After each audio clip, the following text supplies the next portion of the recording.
Iya, harga minyak goreng itu jadi mahal karena dia hilang dari pasaran. Karena diborong oleh partai-partai untuk menggoreng isu penundaan pemilu tuh. Itu soalnya.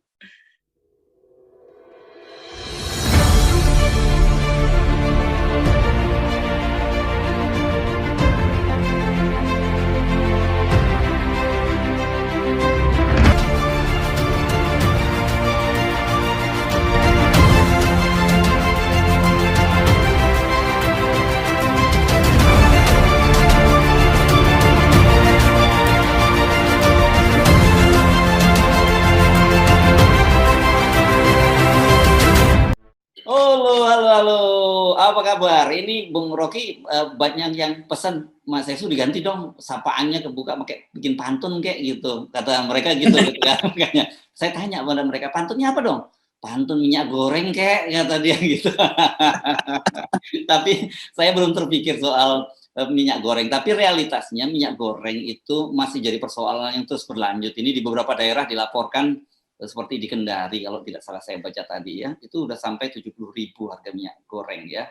Ini dahsyat juga nih angka-angkanya, dan kemudian kelangkaan di mana-mana juga sudah ya juga masih terus berlanjut, dan kita tahu harga-harga lain juga akan menyusul, dan ini gula yang sudah hampir dipastikan juga akan segera naik, gula, BBM itu tinggal menyusul dan sebagainya. Tapi yang terjadi justru dalam situasi begini pemerintah kelihatannya tetap ngotot untuk terus menunda atau menunda pemilu dan memperpanjang masa jabatan gitu ya. Gerilyanya bisa terlihat itu dari pertemuan antara Surya Paloh dengan Ketua Umum Airlangga kemarin. Ini bawa delegasi khusus, dan kelihatannya misi dari Airlangga gagal ini ya, Bung Rocky, karena ini ngotot Surya Paloh tetap menganggap bahwa harus sudah diakhiri lah soal wacana itu. Sementara Airlangga bilang kan Golkar ini Golkar adalah suara rakyat adalah suara Golkar. Ada aspirasi, jadi kita harus tampung. Itu kelihatannya Bung Rocky yang masih hangat berita-beritanya. Iya, harga minyak goreng itu jadi mahal karena dia hilang dari pasaran. Karena diborong oleh partai-partai untuk menggoreng isu penundaan pemilu tuh. Itu soalnya. Dan kita lihat gerilya tetap berlangsung. Seri deklarasi dukungan yang biasa disebut kebulatan tekad masih berlangsung. Bahkan sedang ada perencanaan untuk luar negeri supaya bikin kebulatan tekad yang sama. Jadi isu ini nggak akan berhenti karena Presiden Jokowi masih menunggu perkembangan isu ini atau eskalasi isu ini. Karena dia nggak secara tegas mengatakan stop dengan isu ini kan. Tetap dia ingin agar supaya isu ini dirawat, karena dia juga ingin menunggangi kepentingan itu. Jadi pertemuan kemarin saya kira di Nasdem itu semacam upaya mungkin karena Airlangga masih berharap bahwa dia masih bisa diselamatkan reputasinya melalui penundaan supaya dia bisa perbaiki seluruh komorbid dia, individu maupun partai setelah 2024.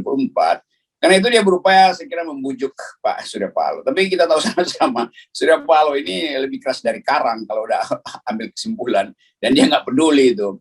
Dan tentu lebih dari itu Surya Paloh juga tahu komorbid istana, sehingga nggak mungkin dia bilang ya istana udah divaksin 3 kali, gua udah divaksin 7 kali, itu kira-kira begitu pikiran Nasdem. Jadi Nasdem menganggap bahwa dia lebih kuat dari istana tuh dalam pengetahuan manuver politik dan dalam menukar rahasia kekuasaan. Saya kira itu tuh. Kan Pak Surya Paloh udah bertahun-tahun dari Orde Baru ada di dalam lingkaran kekuasaan, dia tahu siapa yang main-main beginian. Jadi saya kira tetap kita mesti waspada karena Presiden nggak peduli dengan isu minyak goreng, dia peduli dengan isu penundaan jabatan itu, dan kelihatannya dia masih ingin supaya jabatan dia bisa diperpanjang. Dan itu yang akan membuat kita dalam minggu-minggu ini waspada terus karena tipu-menipu berjalan. Nah, cuma itu akal istana cuma itu. Baik untuk menyelamatkan diri sendiri, menyelamatkan partai-partai yang bermasalah, maupun memenuhi tuntutan oligarki. Dan pembuktian itu barusan kemarin kita bahas, bahwa Presiden akhirnya jadi petugas partai juga, oke, petugas oligarki juga, karena akhirnya ibu kota negara itu dipimpin oleh orang korporasi. Itu ajaibnya langsung kelihatan. Yang kita anggap misteri akhirnya terbuka bahwa memang seluruh desain ibu kota itu dimaksudkan untuk mempermudah proyek-proyek bagi oligarki. Itu kira-kira kesimpulan FNN hari ini. Dan yang menarik, setelah pertemuan itu, Surya Paloh juga dengan tegas menyatakan bahwa sejauh ini tidak perlu ada reshuffle kabinet. Gitu. Padahal kemarin kan dinyatakan bahwa PAN itu dipastikan akan dapat satu menteri dan satu wamen gitu. Ini apa kaitannya? Jangan-jangan kemarin Surya Paloh tahu ini pasti kalau dia bertahan dengan posisi menolak penundaan, dia bakal diamputasi gitu, satu atau dua menterinya di kabinet.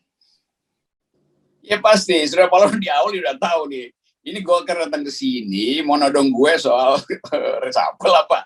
Dan Surya Paloh mungkin berpikir, ya mestinya Pak Jokowi itu reshuffle menteri-menteri yang datang dari pengusung anti konstitusi kan. Ya mestinya Golkar yang di reshuffle, PAN yang di reshuffle, PKB, supaya kursi itu dibagi pada mereka yang pro konstitusi itu.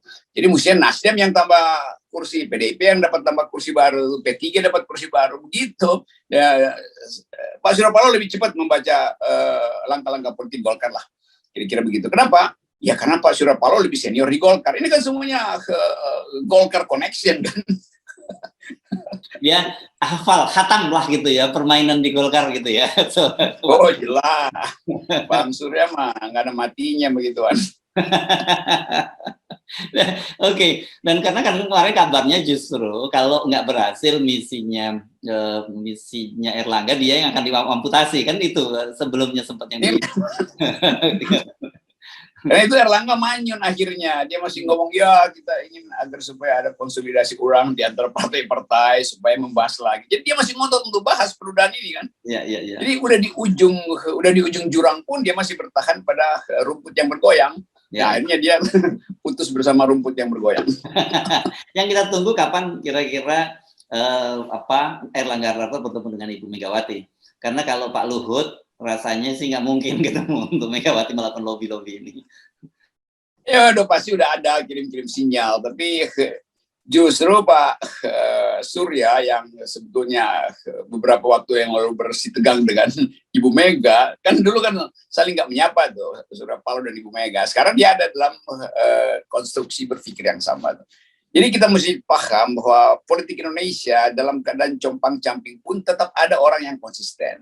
Ada masalah banyak pada partai Nasdem, ya segala macam isu, karena Nasdem juga pernah banyak punya menteri yang dengan sendirinya pasti punya kepentingan dengan oligarki, demikian juga PDIP. Tapi dalam soal ini saya harus tegakkan berbagai macam jempol untuk mendukung koalisi Nasdem dan Ibu Mega tuh.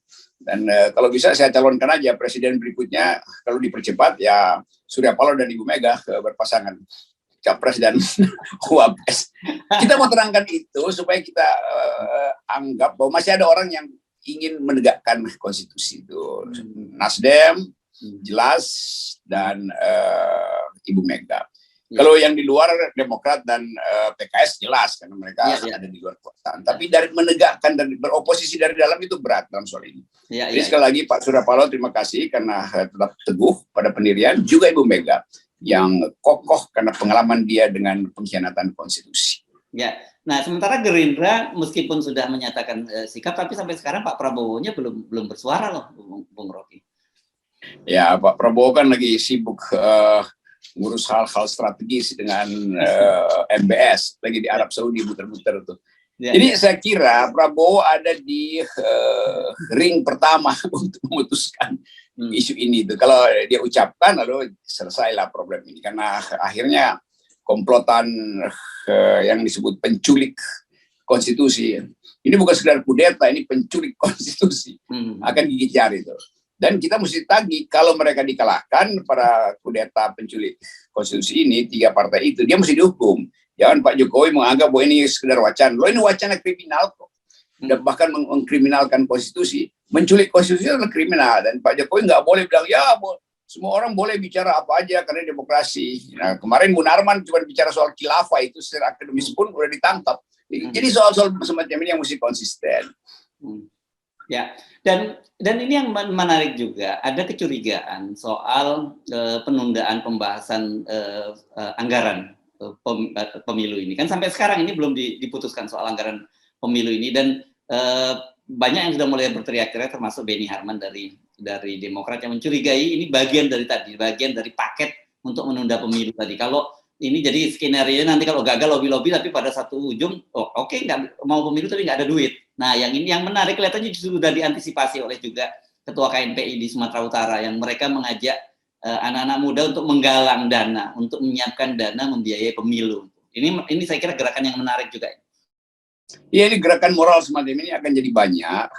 Walaupun nanti orang anggap ya mana bisa. Iya, bukan soal mana bisa, tapi intinya orang ingin ada semacam panduan moral. Kalau negara nggak mampu, masyarakat sipil akan ambil alih untuk menyelenggarakan pemilu. Kan sama juga dulu di dalam situasi krisis dan pemerintah menolak pemilu, masyarakat sipil justru jadi panitia. Dulu kita siap-siap dengan KIP, komite segala macam itu, yang ikut NAMFREL. Kan dulu Filipina juga yang menyelenggarakan pemilu masyarakat sipil, karena Marcos menolak untuk melakukan pemilu itu, maka dibentuklah NAMFREL. Jadi bagian ini, koin untuk pemilu misalnya, itu adalah cara masyarakat untuk membalelo pada kekuasaan. Jadi itu intinya, dan pasti akan banyak cara yang dipakai pemerintah untuk menahan isu penundaan ini berlangsung terus. Dengan cara tadi, anggaran dinegosiasikan terus. Padahal udah diputuskan itu perlu berapa, 76 triliun tuh. Nanti kemudian dipotong 20, 50, kalau tinggal 10 triliun ya pasti KPU menolak kan. Dan bubarlah rencana itu. Jadi